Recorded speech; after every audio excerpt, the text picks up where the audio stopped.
অন্নপূর্ণা ভান্ডারের ভুল সংশোধন কিভাবে করবেন? আপনি আবেদন করার সময় কোনো ভুল তথ্য দিয়ে ফেলেছেন, তাহলে তার সংশোধন কিভাবে করা যাবে? বর্তমানে কি উপায় খোলা রয়েছে? আমরা আজকের এই ভিডিওতে সে বিষয়টাই আলোচনা করব।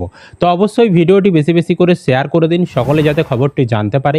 আর এই ধরনের তথ্য আপডেটগুলো সবার আগে পেতে চ্যানেলটিকে সাবস্ক্রাইব করে রাখবেন। আর ফেসবুক থেকে যারা ভিডিওটি দেখছেন, পেজটিকে ফলো করে রাখতে ভুলবেন না। দেখুন, আপনারা যারা আবেদন জমা করেছেন অনলাইনে, সেই তথ্যগুলো কিন্তু যারা ভেরিফিকেশন করছে বা যারা এনকোয়ারি করছে তাদের সিস্টেমে কিন্তু শো হচ্ছে আপনাদের সমস্ত তথ্য, অ্যাপ্লিকেশন আইডি থেকে শুরু করে আপনাদের আধার কার্ডের নাম্বার থেকে শুরু করে ভোটার কার্ডের ছবি, আধার কার্ডের ছবি, যা আপনি আপলোড করেছেন সমস্ত তথ্য সেখানে কিন্তু শো করছে।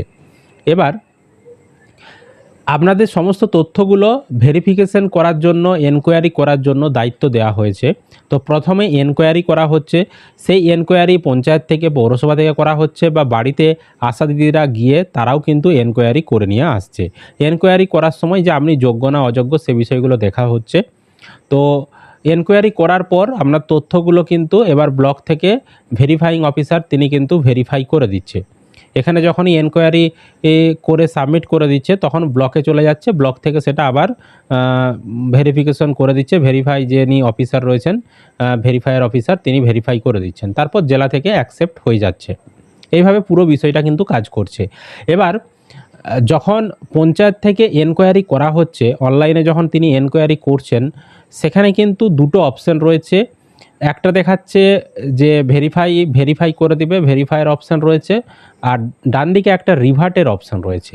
এবার আপনি যদি ফর্ম ফিল আপে কোনো ভুল করে থাকেন, আধার কার্ডের নাম্বার ভুল দিয়েছেন, ভোটার কার্ডের নাম্বার বা জন্ম তারিখ ভুল দিয়েছেন, সেক্ষেত্রে কিন্তু আধিকারিকরা বা যিনি ভেরিফিকেশন করছেন, ভেরিফাইং, তিনি কিন্তু, বা এনকোয়ারি যিনি করছেন, তিনি কিন্তু আপনার আবেদনটা রিভার্ট করে দেবে।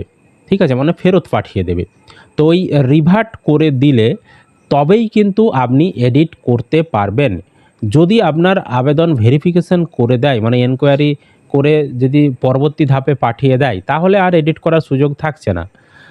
যদি আপনার আবেদনটা রিভার্ট করে দেয়, মানে ব্যাক করে দেয়, তাহলেই আপনি এডিট করতে পারবেন। তবে সেই এডিটটা আপনি কিন্তু নিজে করতে পারবেন না এখন আপাতত। পরবর্তী সময় হয়তো আপনাদের জন্যও খুলে দেবে। আপাতত এডিটের জন্য অফিসের যারা আধিকারিকরা রয়েছেন পঞ্চায়েতে বা বিডিও অফিসে বা পৌরসভার, তারা কিন্তু আপনার যে আধার কার্ডের নাম্বার দিয়ে হোক বা অ্যাপ্লিকেশন আইডি নাম্বার দিয়ে হোক বা মোবাইল নাম্বার দিয়ে হোক, তারা কিন্তু সার্চ করে আপনার তথ্যটা সেখানে যে রিভার্ট করেছে সেটা তারা দেখতে পাবে, এবং কোন ভুলের জন্য রিভার্ট করেছে সেটাও সেখানে লেখা থাকবে, কোনটা ঠিক করতে হবে। তো সেটা সেখানে এডিট করা যাবে।